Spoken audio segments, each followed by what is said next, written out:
네, 생명존중 6주차 강의 2교시 시작하도록 하겠습니다.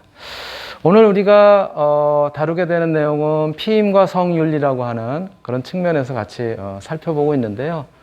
1교시에는 피임이라는 것이 어떻게 정의가 되는지, 또 피임을 위해서 우리가 임신 과정에서 정자라든가 난자, 그리고 정자와 난자가 수정을 하고 그것이 자궁 내에 착상돼서 정상적으로 성장하는 과정이 임신이라고 그랬으니까는 그 요소 중에 뭐 하나라도 제거를 하면 그러면은 이제 피임을 갖다 이제 할 수 있을 거라고 말씀을 드렸고, 그 첫 번째 방법으로 정자를 차단하는 방법에 대해서 같이 이제 여러 가지 일시적인 방법 또 영구적인 방법 같이 살펴봤어요. 그리고 난자를 갖다 차단한 방법으로 우리가 이 약, 즉 입으로 복용하는 경구 피임약에 대해서 어떻게 복용을 하는지, 또 그 경구 피임약은 마지막 부분에서 이 피임 목적 이외에도 어떠한 이점들이 있는지 같이 이제 살펴봤습니다.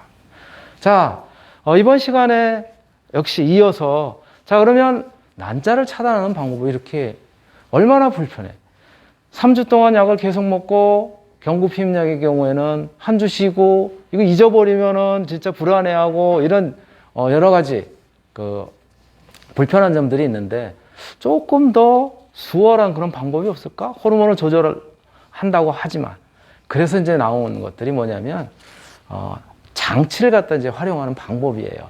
즉 어떤 피부 내에 삽입을 한다라든가, 그래서 적절한 호르몬들이 서서히 배출이 돼서 그걸로 인해 가지고 피임을 갖다가 할 수 있는, 즉 난자를 갖다가 배란이 안 되도록 억제하는 그런 방법들이 이제 등장을 하게 되는데요.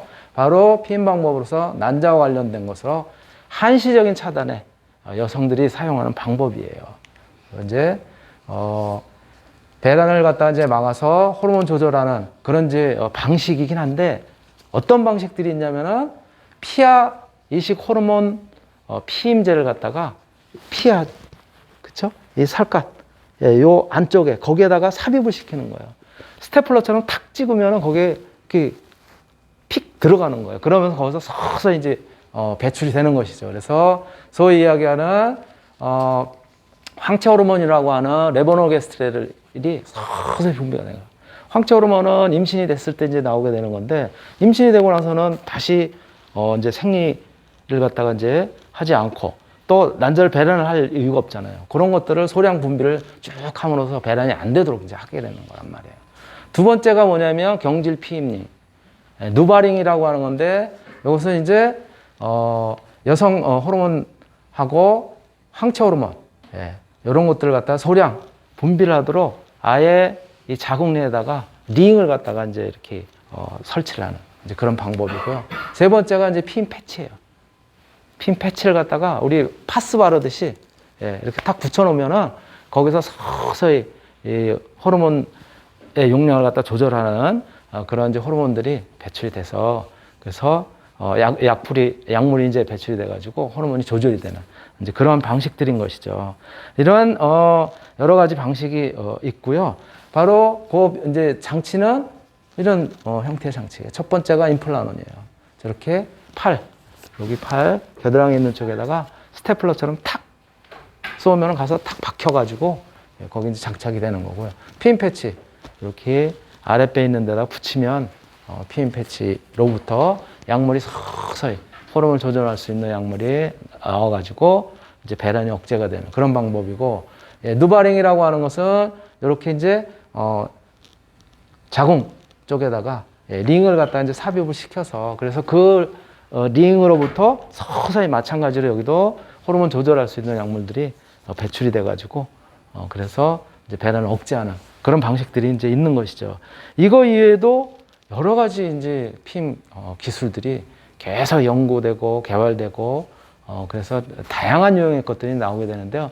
그것도 같이 한번 영상을 갖다 보시도록 하겠습니다.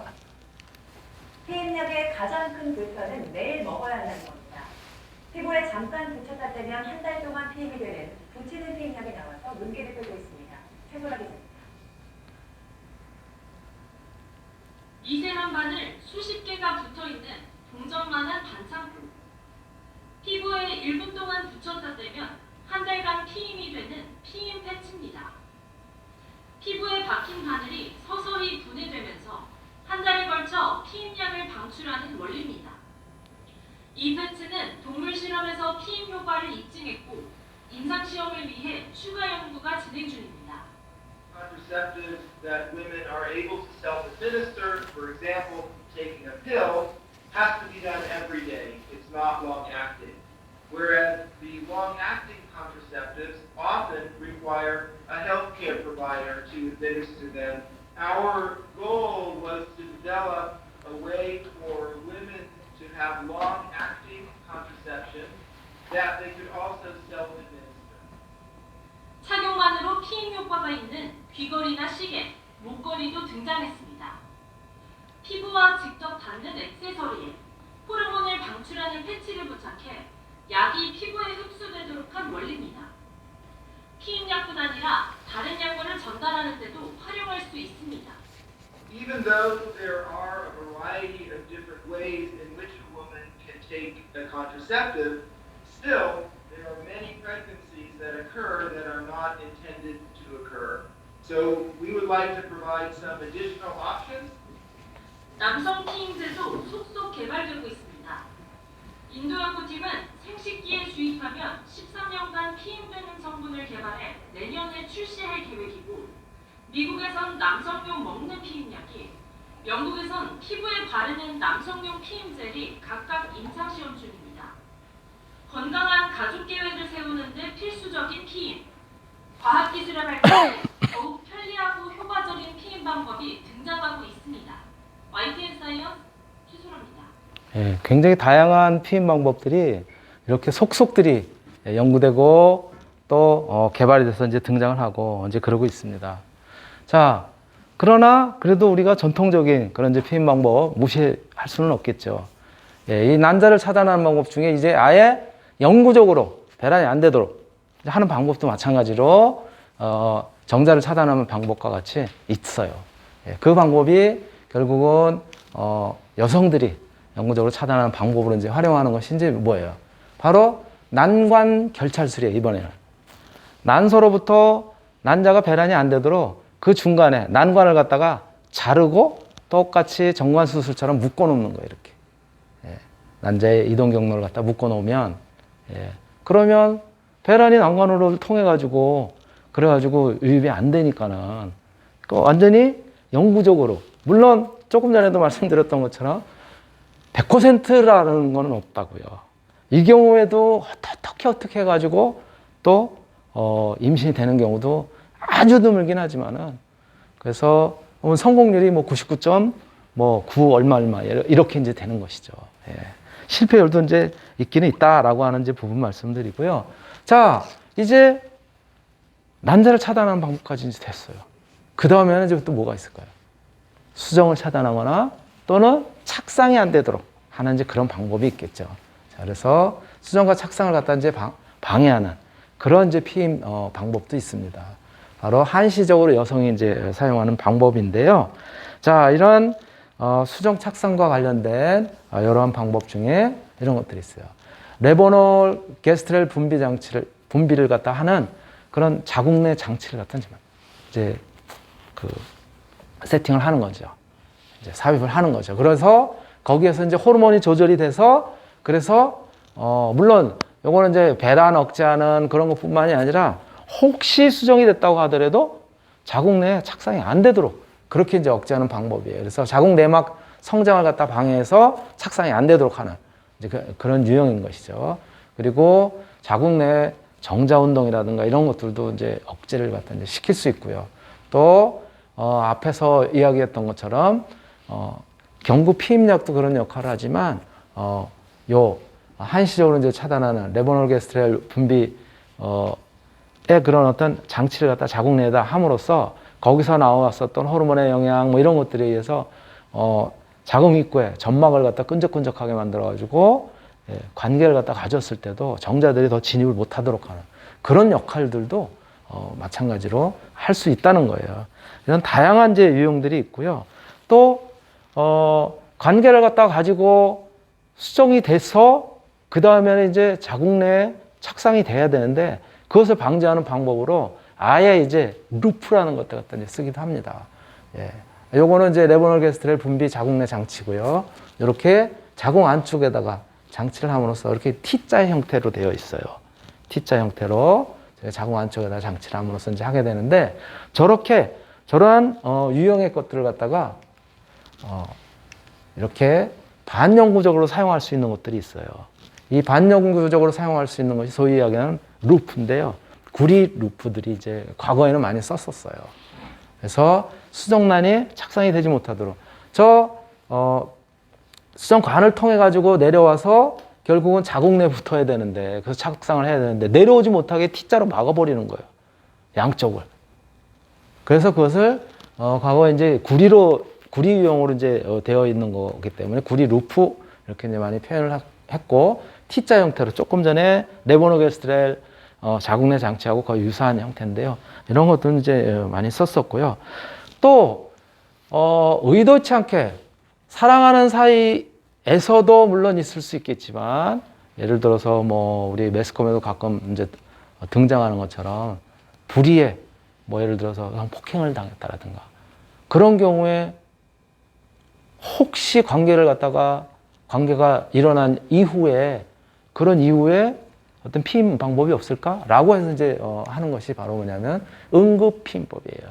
이 응급 피임법이 이제 뭐냐면 피임을 하지 않은 상태에서 성관계 후에 수일 내에 굉장히 뭐 2, 3일 내입니다. 임신을 예방할 수 있는 방법이에요. 요거는 이제 약을 통해서 그래서 복용하는 약을 통해서 이제 하게 되는데요. 우선 그 약 중에는 울리프리스탈 아세테이트라고 하는 성분, 요것도 호르몬을 갖다 조절하는 성분이에요. 또 레보놀게스트렐 성분, 요것도 호르몬을 갖다 이제 조절하는 이 메커니즘은 조금 다른데 이런 이제 두 가지 유형의 약을 갖다 복용함으로써 착상이 안 되도록 그렇게 이제 막을 수 있는 이제 방법이고요. 이런 것들을 복합적으로 이제 활용하는 방법도 있습니다. 그리고 조금 아까 우리가 이제 보셨던 것처럼 그렇게 착상이 안 되도록 자궁 내 아예 장치를 통해서 그래서 착상을 갖다 이제 방해하는 그런 유형도 응급피임법으로 이제 쓰이게 되는 것이죠. 그래서 여기 밑에 있는 것이 그래서 이제 자궁 내 구리로 되어 있는 그런 이제 피임 장치를 갖다 이제 삽입한다든가 이런 것들이 응급피임법으로도 이제 쓸 수가 있어요. 그런데 이제 바로 이러한 응급피임약이라든가 이런 것들은 성관계 후에 수일 내, 2, 3일 내에 복용을 하지 않으면은 이게 효과가 없어요. 그래서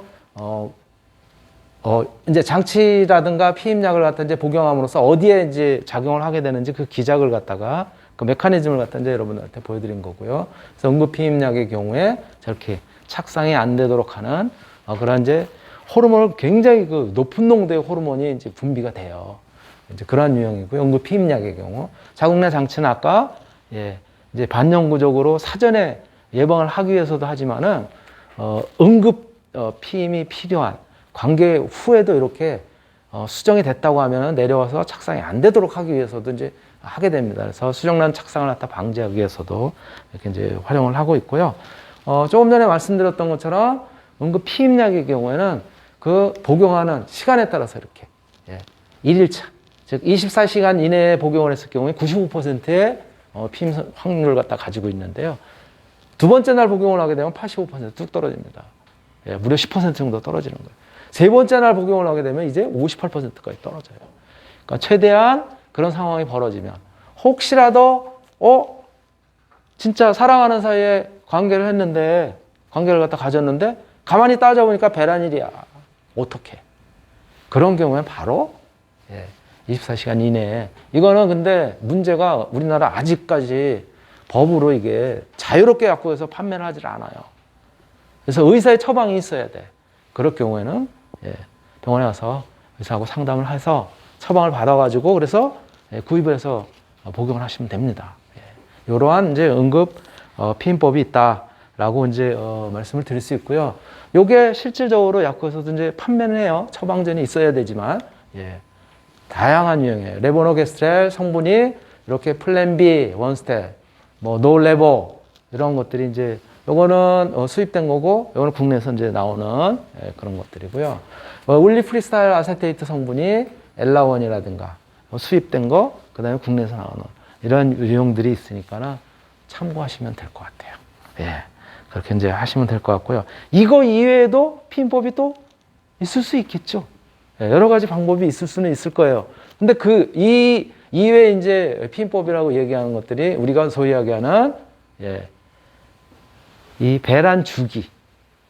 요때가 이제 배란이 되니까 그거를 피해서 관계를 갖다 가지면 요 2, 3일 전후 이런 것들 피해서 관계를 갖다 가지면 피임을 할 수 있지 않을까? 또는 결국은 정자가 이 질레 이제 사정이 돼서 그래서 난자를 만나가지고 그래가지고 수정이 되고 착상이 되고 해서 임신이 되는 건데 질 내에 사정을 안 하면 되지 않겠느냐. 질 외에서 사정을 하면 되지 않겠느냐. 관계를 갖는 중간에. 이러한 여러 가지 방법이 이제 이야기가 되고는 있지만 피임 확률이 굉장히 낮습니다. 그래서 이거는 피임법이다라고 얘기를 하질 않아요. 아예 이제는 실패 확률이 너무 높기 때문에 영상 같이 한번 보실게요. 그 부분. 지금 이제 말씀드렸었던 것처럼 기초체온법, 체온을 통해서도 배란이 될지 안 될지 이런 부분들, 점액관찰법, 생리주기법, 질의사정법이 있는데 이런 것들은 기타 방법 중에서도 확률이 굉장히 낮다. 그래서 같이 한번 보시겠습니다. 영상. 준비되지 않은 성관계 시에 주로 사용하는 방법으로 피임 실패 가능성이 굉장히 높아요.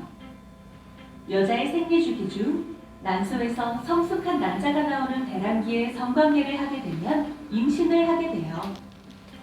생리주기를 평균 28일로 봤을 때 배란일은 다음 생리의 전일 14일 전으로 배란된 난자의 수명은 18에서 24시간이고 정자의 수명은 3일이니까 배란 예정일 전후 4일 정도가 임신이 가능한 기간이에요. 하지만 배란일은 변동이 있을 수 있어 앞뒤로 2일씩을 더해 총 8일을 임신이 가능한 기간으로 생각해야 해요. 그리고 여성은 스트레스, 신체적 환경적 변화에 따라 배란일에 변동이 있을 수 있어 생리가 규칙적인 여성도 생리주기법을 이용한 피임 성공률은 75%로 높지 않고 생리주기가 불규칙한 여성은 생리주기를 이용해 배란일을 예상하는 것 자체가 불가능해요. 그리고 생리기간에는 절대 임신이 되지 않는다고 생각하지만 여성은 언제나 임신 가능성이 있고 생리 중 성관계는 감염의 위험이 있어 더욱 피해야 해요. 사정 직전에 여성의 질에서 남성의 성기를 빼내는 질외 사정 또한 피임 실패율이 높은 위험한 방법이에요. 남자는 사정할 때 3억에서 5억 개의 정자가 한꺼번에 나오는데 아주 적은 양의 정액이라도 질내에 묻었다면 수백만 마리의 정자가 남아있을 수 있어서 임신 가능성이 있어요. 네. 그래서 질의사정법이라든가 체온 측정법이라든가 또는 배란 주기를 갖다가 따져가지고 하고 이런 것들은 사실은 이제는 피임 방법으로 우리가 카운트를 안 한다는 거예요. 피임이다 라고 이렇게 이제 보지 않는다는 거예요. 그래서 다시 한번 어떤 성공률 이런 것들을 갖다 이제 이렇게 그림으로 한번 이제 본다면은 이런 거죠. 피임법들의 성공률이 역시 난관 결찰술이라든가 또 정관술이라든가 이러한 불임 수술의 경우에는 99%가 넘는 거예요. 그런데 생각보다는 먹는 피임약 있잖아요. 경구 피임약 높습니다. 어느 정도? 잘만 진짜 주기를 갖다 잘만 지키면 98%까지 올라가요. 그리고 자궁내 장치가 99% 정도. 콘돔의 경우에는 비교적 떨어져요. 사실은 한 15% 정도의 실패율이 있어요. 그러니까 콘돔 잘 활용을 했다라고 함에도 불구하고 임신이 되는 경우가 있단 말이에요. 왜 그럴까? 관계 훨씬 이전부터 어느 정도 발기가 된 상태에서 바로 콘돔을 착용을 해야 되는데 그렇지 않고 한참 관계를 갔다가 이제는 이제 뭐 사정을 할 것 같으니까 콘돔 착용해야지 라고 하는 경우도 있을 테고 여러 가지 경우가 있을 수 있단 말이에요. 또 페미돔 같은 경우는 이제 더 떨어지죠. 그리고 지레사정 70% 정도밖에 안 된다는 거야, 성공률이. 그리고 살정제 같은 경우는 70% 정도밖에 안 나요. 굉장히 낮다는 거예요. 이렇게 성공률이. 위쪽에 있는 방법을 가능하면 쓰면 좋은데 아까도 잠깐 말씀드렸듯이 이제는 남성만 콘돔을 갖다 사용하고 또는 여성만 경구 피임약을 사용하는 것보다는 더블 터치라고 해서 남성은 콘돔 쓰고 여성은 피임약을 갖다가 이제 복용을 한다면 훨씬 높아지겠죠. 피임약을 먹는 게 불편하다면 아까 뭐라 그랬었어요? 이렇게 피하 지방에다가 임플란트라든가 이런 걸로 삽입을 하면 그거 한번 삽입해 놓으면 6개월, 길게 가는 건 뭐 1년 가니까 자기가 원하는 식의 조절을 할 수가 있다는 거죠. 여러 가지 유형이 있다는 거예요. 그래서 그런 부분들이 다양하게 피임법으로 활용을 할 수 있다라고 하는 부분을 여러분들 이제 기억을 해 두시면 될 것 같고요. 이러한 피임은 그러면 어떠한 목적으로, 어떻게, 누구에게 어떤 것들이 더 효율적인가 라고 하는 것은 의사들하고 상의를 하는 것이 좋을 텐데요. 그러한 전반적인 부분에 대해서 산부인과 전문의 같은 설명을 갖다 같이 한번 영상을 통해서 듣도록 하겠습니다.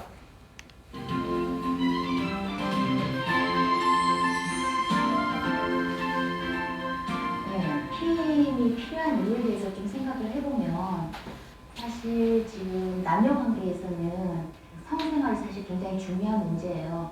요즘은 굉장히 성관계 연령도 자꾸 좀 낮아지고 있는 추세고 제대로 된 피임이 이제 이루어지지 못하면 원치 않은 임신을 하게 되고 그렇게 되면 여성들도 정신적, 육체적으로 많이 크게 영향을 받게 되죠. 그래서 피임이란 한마디로 말하면 본인이 원하는 시기에 건강한 아기를 낳기 위한 제일 기본이다 생각하면 돼요.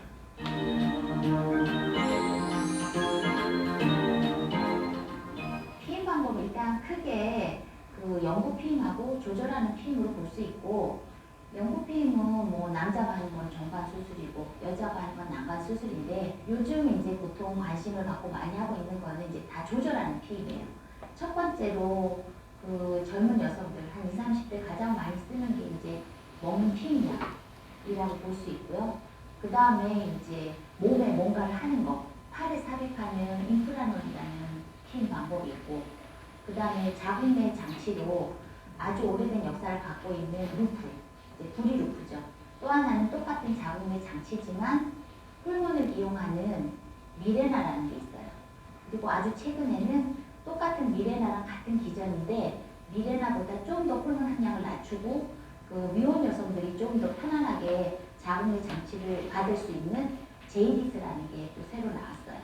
또 하나 이제 피임 방법으로 복부내 이제 주사, 3개월에 한 번씩 주사를 놔주는 거예요. 그리고 전체적인 피임의 경향을 보면 호르몬을 이용하는 피임 방법으로 가고 있어요. 옛날에는 루프도 기계적인, 그러니까 부리 같은 이제 이물질을 처리해서 피임을 했는데 요즘은 그 미레나든 제이디스든 임프라논이든 사야나든 다 먹는 피임약까지도 다 호르몬을 이용하는 피임 방법이죠.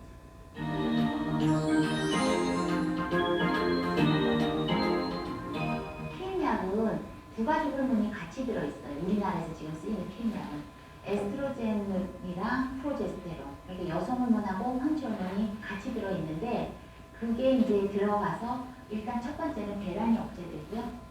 두 번째는 자궁 내막이 두꺼워지는 걸 방지해서 혹시 착상이 잘 안 되도록 착상이 용이하지 않도록 하는 방법. 그 다음에 또 하나 세 번째는 자궁 경부가 배란이 되면 점액이 변해서 정자가 통과가 쉽게 이제 준비가 되는 거예요. 그런데 이 피임약을 계속 복용하면 자궁 경부 점액 상태가 끈적끈적해져서 자궁 경부를 정자가 잘 통과 못하도록 세 가지 방법에 의해서 피임 효과를 나타내는 거예요. 아까 잠깐 얘기했듯이 요새 피임법들은 다 호르몬을 이용하는 피임 방법들이에요. 그 방법의 장점은 일단은 피임 효과도 굉장히 높아요. 이런 것들은 잘만 이용하면 99% 이상이거든요. 피임률이. 생리양도 줄거나 생리통도 없어지거나 일부에서는 생리도 아예 이제 양이 줄는 것뿐이 아니라 아예 무월경이 올 수도 있어요. 근데 그거는 폐경이 돼서 무월경이 오는 게 아니기 때문에 사실 여성들 입장에서는 편하죠. 난소 기능은 잘 유지되고 몸 안에 호르몬은 잘 유지되는데 생리만 안 한다면 요새같이 활동량이 많고 뭐 운동도 좋아하고 수영도 하는 입장에서 굉장히 좋은데 단지 불편한 점은 아까 말했듯이 부정출혈이나 생리가 양이 분명히 줄긴 줄었는데 뭐 짧게는 뭐 보름 아니면 길게는 한두 달, 3개월씩 갈 수도 있으니까 그런 경우에 이제 해당이 되면 굉장히 귀찮죠. 근데 이제 문제는 제가 환자분한테도 늘 얘기하지만 그럼 미리 테스트해 볼 수 있는 방법은 없어요. 항생제는 미리 쓰기 전에 부작용 날지 말지 이제 뭐 피부 반응 검사를 하는데 이런 자궁내 장치나 이런 것들, 팔에 하는 것들은 테스트해 보는 방법은 없어요. 해봐야 알아요.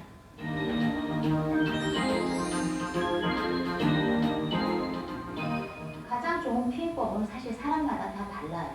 그래서 피임도 예전하고 달리 알아서 하는 게 아니라 요즘은 예를 들면 수유도 물론 알아서 잘 수유하는 사람도 있지만 수유도 배우잖아요. 피임도 이렇게 피임 상담하고 배우고 해서 하는 거예요. 그래서 제가 볼 때는 젊은 여성들 경우에 아까 말한 뭐 여드름도 있고 생리 주기도 불규칙하고 생리 전에 예민해지고 생리통도 있고 이게 다 있을 수도 있고 하나만 있을 수도 있어요. 그런 경우는 사실은 피임약이 초이스예요. 상담하고 피임약을 처방받아서 이제 하는 게 초이스고 그렇지 않고 난 그런 부작용도 전혀 없다. 그러니까 사귀는 남자친구 때만 필요하다. 이럴 때는 이제 꼭 처방 피임약이 아니어도 약국에서 일단은 사먹는 걸로 해서 일단은 일반적인 상식을 갖고 시도해봐도 되고요. 결혼을 했어요. 그리고 정말로 어느 기간 동안 아니면 이제 꾸준한 연인 관계인데 피임이 길어지거나 할 때는 피임약 외에도 임플라논이나 팔에 하는 임플라논이나 제이디스 같은 자궁내 장치를 이용할 수 있어요. 왜냐하면 제이디스는 결혼 안 한 여성들도 쓰라고 그러니까 불만 경험이나 뭐 자궁을 전혀 수술이나 뭐 이런 걸 해본 적이 없는 여성들한테도 쓸 수 있을 정도로 이제 호르몬 함량도 떨어뜨리고 얇게 나온 거기 때문에 이제 물론 산부인과에 와서 시술은 받지만 시도해 볼 수 있어요. 그 먹는 피임약에 위도 약하고 해서 굉장히 그런 거에 예민하고 한번 시도해 봤는데 도저히 미글거리고 뭐 좀 이런 방법으로도 안 된다 그러면 그런 이제 장치 몸에 뭐 하는 것도 절대 꼭 뭐 나쁘지 않아요. 왜 제일 중요한 거는 원치 않는 임신을 해서 정말 마음적인 신체적인 스트레스를 받는 것보다는 미리 상담하고 대처를 하는 게 좋으니까 그런 것도 충분히 괜찮아요.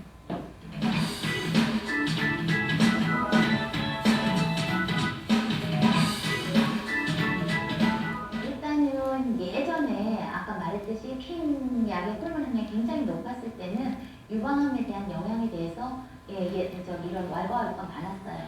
근데 현재로서는 그 호르몬의 함량 자체가 유방에 대해서 크게 영향을 줄 만한 상태가 아니고 결론적인 거는 유방암에 대해서 그리 문제가 되지 않는다는 게 결론이고 외려 건강에 영향을 관심이 많은 사람들은 유방암으로 사망하는 일도 적다는 데이터들도 있을 정도로 유방에 대한 영향도 크게 걱정을 안 하시고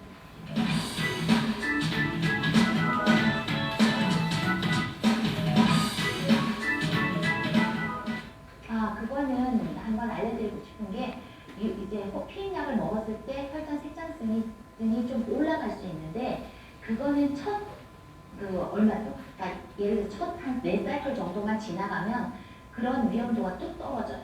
그러니까 피임약을 외려 나는 피임약의 나쁜 효과를 피하기 위해서 먹었다 끊었다 하는 게 더 나쁘다는 거죠. 또 그런 그 혈전증의 그 위험도가 임신 때 혈전증이 생기는 영향도가 훨씬 적어요. 그러니까 크게 문제되진 않아요.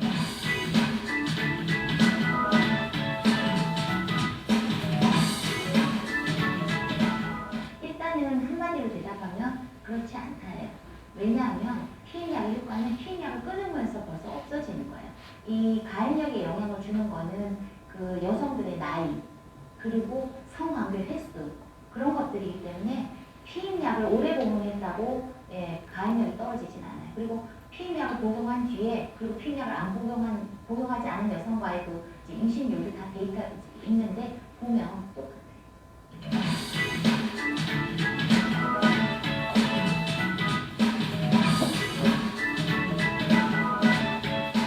피임약이 요즘은 굉장히 그 호르몬 함량이 낮은 것들이기 때문에 예를 들어서 피임약을 복용하는 중에 임신이 될 수 있어요. 그러니까 제대로 잘 못 먹어서 아까 말했듯이 100%가 아니기 때문에 92%, 99%이기 때문에 그렇게 실패할 수도 있고, 또 하나는 본인이 임신한지도 모르고 이렇게 들쑥날쑥하다가 중간에 피임약을 복용해서 임신인 줄 모르고 먹다가 인지를 하게 되는 경우도 있어요. 그렇지만 사실은 피임약이 기형을 유발한다고 되어 있지는 않아요. 그래서 상담하고서 본인이 그냥 충분히 납득을 하고 유지를 하는 분들도 있어요.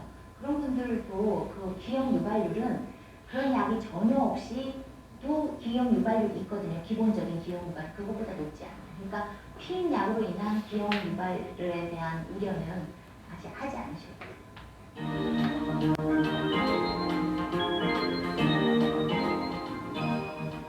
사실 피임이라는 거는 남녀가 다 중요하지만 한 번 더 이제 말씀드리면 여성들이 자기 주체성을 가지고 피임에 주도적으로 하는 게 중요해요.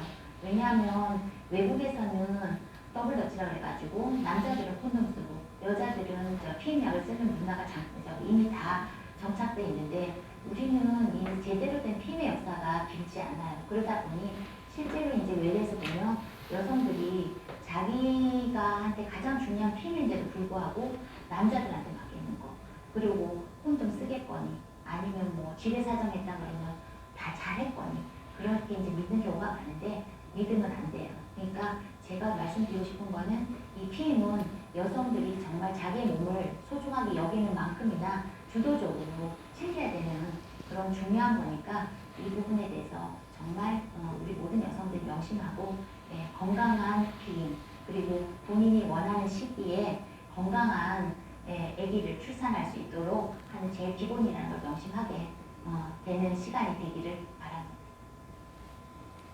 네, 여러분들이 영상 보신 것처럼 이렇게 피임이라고 하는 것은 원치 않는, 예기치 않는 그런 임신을 위해서 정신적, 신체적 이런 피해들을 사전에 우리가 이제 막아보자라고 하는 측면에서 꼭 필요한 것이다 라고 여러분들이 이제 생각하실 수 있고요. 특히 우리 전문의 선생님도 이야기를 하셨지만은 근데 정신적, 신체적인 그런 피해는 누가 가장 많이 보느냐? 임신의 주체인 여성들이 많이 본단 말이에요. 그래서 우리 오늘도 여학생들이 있지만은 꼭 염두에 두시고 다양한 이제 그런 이제 피임 방법도 우리가 살펴봤듯이요. 우리가 이런 시간을 통해서 좋은 그런 이제 그 정보를 갖다가 여러분들이 획득하셨으면 좋을 테고, 제가 준비한 내용은 오늘 여기까지입니다. 예, 오늘 마치도록 하겠습니다.